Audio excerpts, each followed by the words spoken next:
মুহূর্তে রয়েছি রংপুরের যে জেলা প্রশাসকের কার্যালয় রয়েছে সেই জেলা প্রশাসকের কার্যালয়ের সামনে থেকে আপনাদেরকে যুক্ত করেছি। যদি একটু বলে রাখি যে এই মুহূর্তে 10ম গ্রেডভুক্ত উপসহকারী প্রকৌশলী সমমান পদে বিএসসি ইঞ্জিনিয়ারদের জন্য 33% কোটা সংরক্ষণের প্রস্তাবের প্রতিবাদে কিন্তু অবস্থান কর্মসূচি পালন করছেন বাংলাদেশ ডিপ্লোমা ইঞ্জিনিয়ারিং ছাত্র শিক্ষক পেশাজীবী সংগ্রাম পরিষদের যারা রয়েছেন। তারা কিন্তু রংপুর যে জেলা প্রশাসকের কার্যালয় রয়েছে সেই রংপুর জেলা প্রশাসকের কার্যালয়ের সামনে দাঁড়িয়ে কিন্তু তারা তাদের যে অবস্থান কর্মসূচি সেটি পালন করছে। আমরা যদি তাদের দাবিগুলো একটু শোনবার চেষ্টা করি তাহলে আমরা বুঝতে পারবো তাদের যে দাবিগুলো বা তারা কেন এই অবস্থান কর্মসূচিতে দাঁড়িয়েছে।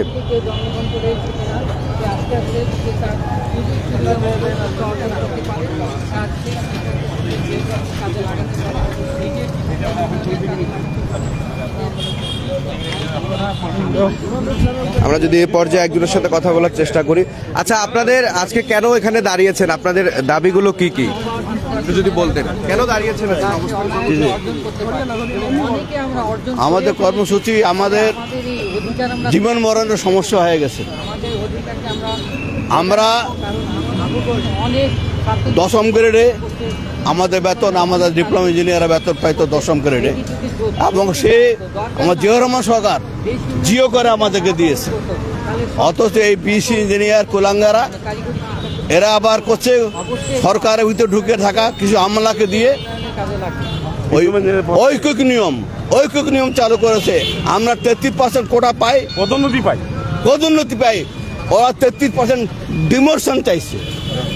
হ্যাঁ, এটা প্রতিবাদে আমরা আসছি যে এটা কোনোদিন হতে দেওয়া যাবে না।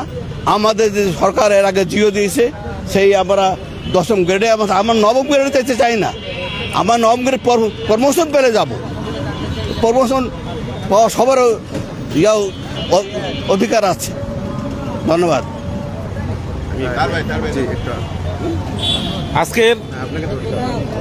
আজকের যে আমরা ডিপ্লোমা ইঞ্জিনিয়ার রাস্তাঘাটে নেমেছি, আমাদের শিশুরা, ছেলেরা এসএসসি পাস করার পর 4 বছর তারা ডিপ্লোমা ইঞ্জিনিয়ার লেখাপড়া করার পরে তারা সার্ভিস ইঞ্জিনিয়ার পদে তারা চাকরি পায়। একজন ডিপ্লোমা ইঞ্জিনিয়ার তার পদ হলো সার্ভিস ইঞ্জিনিয়ার। ডিগ্রি ইঞ্জিনিয়াররা তারা সরকারের কত টাকা খরচ করতেছে, তারা উচ্চতর লেখাপড়া করে তারা এই পদোন্নতি ডিপ্লোমা ইঞ্জিনিয়ার পদ তারা পদ চাচ্ছে। এতে কী ধরনের কথাবার্তা? তারা লেখাপড়া করছে, তারা গবেষণা রিসার্চ করুক এই দেশটাকে কীভাবে উন্নতি করা যায় সেদিকে তা না তাকিয়ে তারা তার ডিমোশন চাচ্ছে। তারা সার্ভিস ইঞ্জিনিয়ার পদে, ডিপ্লোমা ইঞ্জিনিয়ার যে পদটা সেই পদে তারা চাকরি নেবে। দেশের উন্নয়ন কীভাবে হবে? ইঞ্জিনিয়ারিং সেক্টরে একটা কালার চক্র, কালা কানুন করে তারা আমাদের ডিপ্লোমা ইঞ্জিনিয়ার দাবি রাখছে। আজকে আমাদের ছেলেরা ডিপ্লোমা ইঞ্জিনিয়ার হ্যাপা করতেছে, তারা ওয়েল্ডিং করতেছে, তারা বাড়িঘর নির্মাণ করতেছে, ছোটোখাটো ডিজাইনগুলো করে গ্রামের মানুষের বাড়ি